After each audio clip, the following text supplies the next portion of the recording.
मध्य प्रदेश से एक बड़ी खबर, जहां मध्य प्रदेश के बॉर्डर पर नक्सल मूवमेंट बढ़ा है। महाराष्ट्र छत्तीसगढ़ सीमा पर नक्सल घुसपैठ बढ़ी है। गृह मंत्री और डीजीपी विवेक जौहरी बालाघाट जाएंगे। गृह मंत्री नरोत्तम मिश्रा ने इस पर बयान दिया है।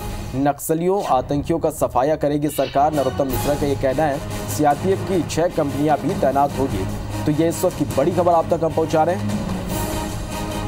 मध्य प्रदेश के बॉर्डर पर नक्सल मूवमेंट बढ़ा है। महाराष्ट्र छत्तीसगढ़ सीमा पर नक्सली घुसपैठ यहां पर बढ़ी है। गृह मंत्री और डीजीपी विवेक जौहरी बालाघाट जाएंगे। गृह मंत्री नरोत्तम मिश्रा ने इस पूरे मामले में बयान दिया और उन्होंने कहा कि नक्सलियों आतंकियों का सरकार सफाया करेगी। सीआरपीएफ की 6 कंपनियां भी यहां तैनात होगी।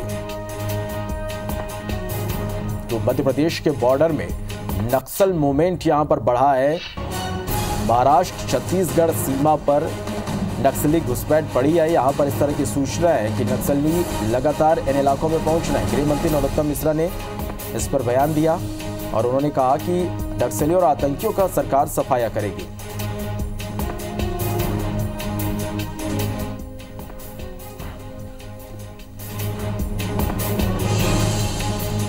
चलिए, और हमारे संवाददाता नवीन इस खबर पर लाइव हमारे साथ जुड़ रहे हैं। नवीन, किस तरह से जानकारी मिल पा रही, किस तरह के इनपुट मिल पा रहे कि इन इलाकों में नक्सलियों की मूवमेंट बढ़ रही है?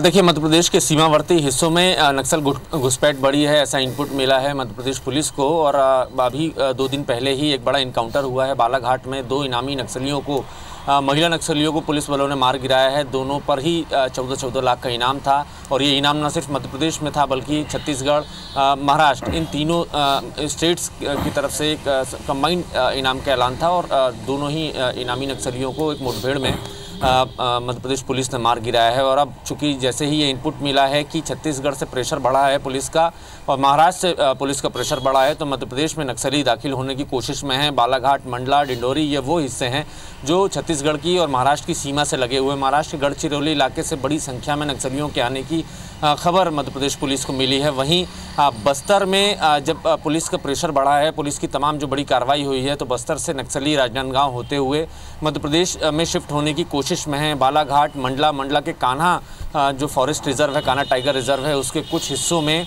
नक्सल मूवमेंट नज़र आया है। पुलिस को खबर मिली है, जो इनपुट हैं उनके, जो गोपनीय तरीके से जो उनको खबरें मिली हैं कि वहाँ पर कई सारे नक्सल संगठन हैं, कई सारे ऐसे नक्सलियाँ हैं जो अपने आप को विस्तार दे रहे हैं। और उनकी इस नई टीम का नाम विस्तार दलम भी है।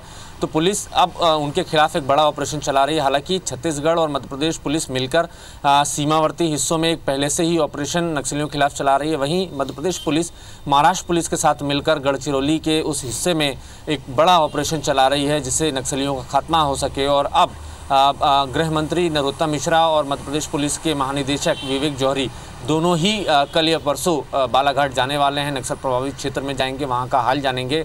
और अभी कुछ दिनों पहले ही जो एसटीएफ हॉक फोर्स, जो नक्सलियों के खिलाफ एक बड़ी एजेंसी है, सुरक्षा एजेंसी है, जो नक्सलियों सीधे लोहा लेती है, हॉक फोर्स का मुख्यालय अब भोपाल से शिफ्ट करके सीधे बालाघाट कर दिया गया है। आईपीएस वहां पर हैं और जो पूरा इस हॉक फोर्स को वहां संभाल रहे हैं। तो सीधे तौर पर माना जा रहा है कि मध्य प्रदेश की पुलिस अब निर्णायक जंग की तैयारी में है नक्सलियों के खिलाफ। जिस तरीके से हॉक फोर्स का हेडक्वार्टर बालाघाट में शिफ्ट किया गया, उससे ये साफ हो गया है कि मध्य प्रदेश पुलिस चाहती है कि अब जो मध्य प्रदेश के जो आखिरी हिस्से हैं, आखिरी जो ज़िले हैं, बालाघाट, मंडला, डिंडोरी, अनूपपुर, इन ज़िलों से नक्सलियों का हमेशा के लिए खात्मा हो सके। नवीन, यदि हम बात करें तो इन इलाकों में, जिन इलाकों में नक्सलियों की मौजूदगी की सूचना मिल रही है, किस तरह का ये पूरा इलाका होता है, नक्सलियों के लिए कितना महफूज होता है, पुलिस के लिए किस तरह की चुनौती होती है?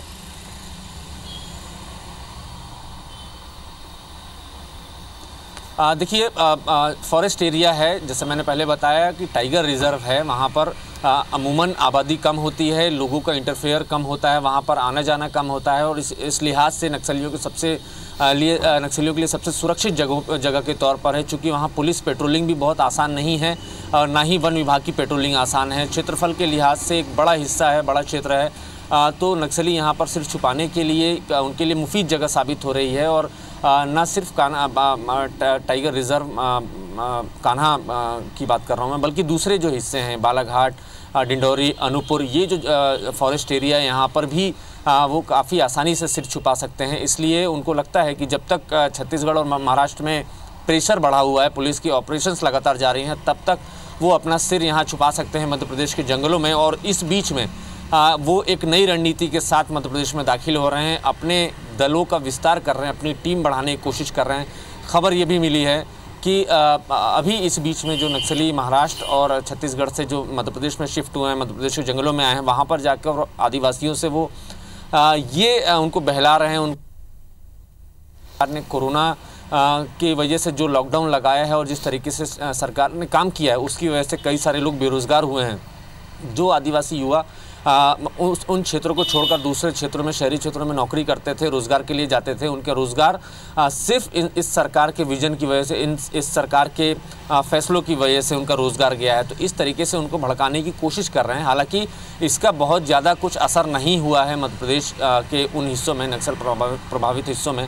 फिर भी पुलिस लगातार वहाँ पर उन क्षेत्रों में जाकर कम्युनिटी पुलिसिंग कर रही है, लोगों को समझाने की कोशिश कर रही है, उनके साथ खेल कूद कर, उनके साथ अपनों जैसा व्यवहार कर उनको इस चीज़ से हटाने की कोशिश कर रही है। और बार बार पुलिस की टीमें वहाँ पर पहुँचती हैं, उनके बच्चों के साथ, उनके परिवारों के साथ मिलना जुलना, खेलना, तमाम तरीके से कोशिशें मध्य प्रदेश पुलिस की जारी है। चाहे इनपुट के बाद अब पूरी तरह से पुलिस अलर्ट हो गई है और इसके बाद अब एक विशेष रणनीति के तहत नक्सलियों का सफाया इन इलाकों से किया जाएगा। बहुत बहुत शुक्रिया आपका इस पूरी जानकारी के लिए।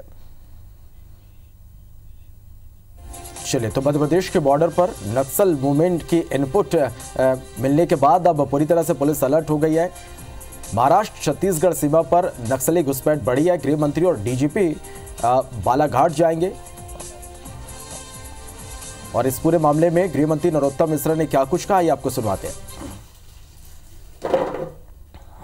मैं खुद परसों जा रहा हूं बालाघाट, हमारे डीजीपी साहब जा रहे हैं साथ में। हमने एंटी नक्सल मुहिम 15 साल चलाई और उसके पहले अगर आप देखोगे, जब दिग्विजय सिंह की सरकार थी तो उनके मंत्री बालाघाट में लिखीराम कांवरे जी की घर में घुसकर नक्सलियों ने हत्या की थी। उस मूवमेंट को तोड़ा। फिर कमलनाथ जी की सरकार आ गई, उनने ढील दे दी। अब हमने फिर शक्ति के साथ में अभी परसों ही 2 मारे हैं नक्सली। हम नक्सल गतिविधियाँ हो या सिमी की गतिविधियाँ हो या किसी भी डाकू का मूवमेंट हो, मध्य प्रदेश में हम होने नहीं देंगे। जनवरी फरवरी में सीआरपीएफ की 6 कंपनियां मंडला बालाघाट में तैनात की जाएंगी। इनमें 75% लड़ाकू जवान होंगे। नवंबर में कान्हा के बफर क्षेत्र में एक नक्सल ऑपरेशन को भी अंजाम दिया जा चुका है। साथ ही हॉक फोर्स का मुख्यालय बालाघाट शिफ्ट कर दिया गया है। पुलिस सूत्रों का कहना है कि मारी गई इनामी महिला नक्सली शोभा और सावित्री का मूवमेंट कान्हा में ही देखा गया था।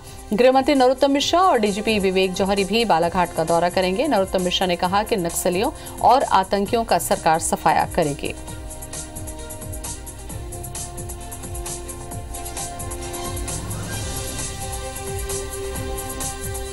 तो नक्सलियों के खात्मे की तैयारी कर रही है। नक्सलियों और आतंकियों का सरकार सफाया करेगी, कहना है नरोत्तम मिश्रा का। एमपी बॉर्डर में नक्सल मूवमेंट के चलते 6 कंपनियां और तैनात की जाएंगी। कान्हा किसली टाइगर रिजर्व के पास नक्सलियों का मूवमेंट बढ़ा है। मैं खुद परसों जा रहा हूं बालाघाट, हमारे डीजीपी साहब जा रहे हैं साथ में। हमने एंटी नक्सल मुहिम 15 साल चलाई और उसके पहले अगर आप देखोगे, जब दिग्विजय सिंह की सरकार थी तो उनके मंत्री बालाघाट में लिखीराम कांवरे जी की घर में घुसकर नक्सलियों ने हत्या की थी। उस मूवमेंट को तोड़ा। फिर कमलनाथ जी की सरकार आ गई, उनने ढील दे दी। अब हमने फिर शक्ति के साथ में अभी परसों ही 2 मारे हैं नक्सली। हम नक्सल गतिविधियाँ हो या सिमी की गतिविधियाँ हो या किसी भी डाकू का मूवमेंट हो, मध्य प्रदेश में हम होने नहीं देंगे।